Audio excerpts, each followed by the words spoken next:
पंचमुखी हनुमान कथा। नमस्कार दोस्तों, जब भी हम संकट में पड़ते हैं तो सबसे पहले याद आता है जय बजरंगबली की। हनुमान जी को संकट मोचन क्यों कहा गया? क्योंकि वे सिर्फ ताकत के ही नहीं बल्कि बुद्धि, भक्ति और साहस के भी अद्भुत प्रतीक हैं। आज मैं आपको सुनाने जा रहा हूँ वह कथा जिसमें हनुमान जी ने ऐसा अलौकिक रूप धारण किया जिसे देखकर देवता भी चकित हो गए थे। यह कथा है पंचमुखी हनुमान अवतार की। लंका युद्ध के बाद का षड्यंत्र। लंका का युद्ध समाप्त हो चुका था। रावण मारा गया, लंका की नगरी में शांति लौट आई और भगवान श्री राम माता सीता के साथ लौटने की तैयारी कर रहे थे। लेकिन रावण का पुत्र मेघनाद और उसका मायावी मामा अहिरावण अब भी जीवित थे। अहिरावण पाताल लोक का अत्यंत शक्तिशाली तांत्रिक राक्षस था। वह जानता था कि यदि राम और लक्ष्मण जीवित रहे तो रावण वंश की कोई महिमा नहीं बचेगी। इसलिए उसने संकल्प लिया, मैं राम और लक्ष्मण का वध कर दूंगा, चाहे इसके लिए मुझे कितनी भी गहरी तांत्रिक विद्या का सहारा क्यों न लेना पड़े। अपहरण की घटना। एक रात जब सब सेना विश्राम कर रही थी तब अहिरावण ने एक साधु का रूप धारण किया। उसकी माया इतनी प्रबल थी कि चौकसी कर रहे वानर भी उसे पहचान न पाए। वह साधु रूप में पहुंचा और भगवान राम लक्ष्मण के समीप जाकर मंत्रोच्चार करते हुए उन्हें अपनी शक्ति से मोहित कर ले गया। पल भर में दोनों भाइयों को बांधकर वह उन्हें पाताल लोक में ले गया।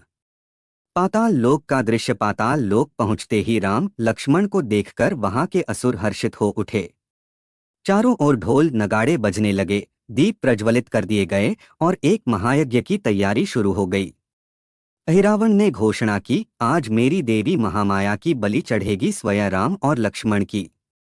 जब तक यह बलि पूर्ण नहीं होती तब तक मेरे अस्तित्व को कोई मिटा नहीं सकता। हनुमान जी की व्याकुलता। धरती पर जब हनुमान जी ने देखा कि राम लक्ष्मण कहीं दिखाई नहीं दे रहे तो उनका हृदय व्याकुल हो उठा।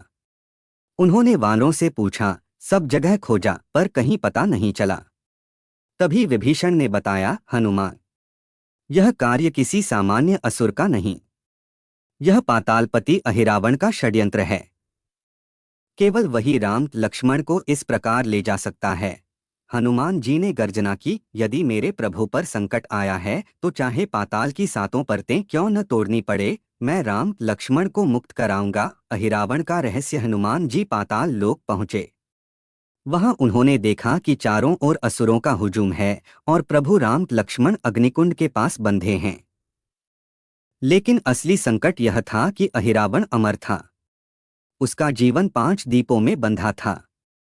ये 5 दीप अलग अलग दिशाओं में जल रहे थे। एक पूर्व में, दूसरा पश्चिम में, तीसरा उत्तर में, चौथा दक्षिण में और 5वां ऊपर आकाश में। जब तक ये 5 दीप एक साथ न बुझाए जाए तब तक अहिरावण को कोई मार नहीं सकता था। पंचमुखी अवतार का प्रकट होना। हनुमान जी ने गहन ध्यान लगाया और तब उनके भीतर दिव्य ऊर्जा प्रकट हुई। उन्होंने सोचा, जब तक मैं एक साथ 5 दिशाओं में शक्तियां नहीं भेजूंगा तब तक यह कार्य संभव नहीं। तभी उन्होंने धारण किया अपना पंचमुखी स्वरूप। इस अद्भुत रूप में उनका मुख्य मुख रहा हनुमान का। पश्चिम की ओर प्रकट हुआ गरुड़ मुख, उत्तर में वराह मुख, दक्षिण में नरसिंह मुख और ऊपर की दिशा में हयग्रीव मुख। चारों ओर प्रकाश की आभा फैल गई। असुर भय से कांपने लगे। देवगण भी ऊपर से यह दृश्य देखकर विस्मित हो उठे। दीपों का नाश और अहिरावण वध। पंचमुखी रूप में हनुमान जी ने 5 मुखों से एक साथ प्रचंड फूंक मारी।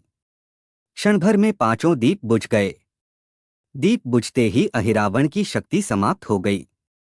हनुमान जी ने गर्जना की और अपनी गदा से प्रहार कर उसे भस्म कर दिया। राम लक्ष्मण की मुक्ति। जब प्रभु राम और लक्ष्मण बंधन मुक्त हुए तो वे भाव विभोर होकर बोले, हे हनुमान, आज तुमने केवल हमारी ही नहीं पूरे धर्म की रक्षा की है।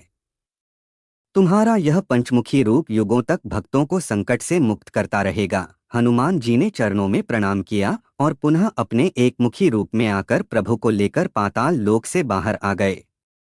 पंचमुखी हनुमान की महिमा। जो भी भक्त पंचमुखी हनुमान की उपासना करता है उसके जीवन से भय और नकारात्मक शक्तियां दूर हो जाती हैं।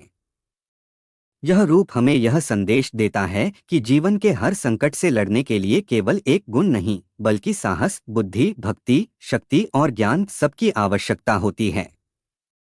दक्षिण भारत में आज भी पंचमुखी हनुमान के मंदिर विशेष रूप से प्रसिद्ध हैं। तो दोस्तों, यह थी पंचमुखी हनुमान जी की अद्भुत और रहस्यमयी कथा। हनुमान जी का यह रूप हमें प्रेरणा देता है कि चाहे कितने भी बड़े संकट क्यों न आए, यदि हमारे पास साहस, श्रद्धा और विश्वास है तो हम हर विपत्ति को जीत सकते हैं। बोलो पवन पुत्र हनुमान की जय। अगर आपको यह कथा पसंद आई हो तो वीडियो को लाइक कीजिए, अपने दोस्तों के साथ शेयर कीजिए और चैनल को सब्सक्राइब करना मत भूलिए। जय श्री राम।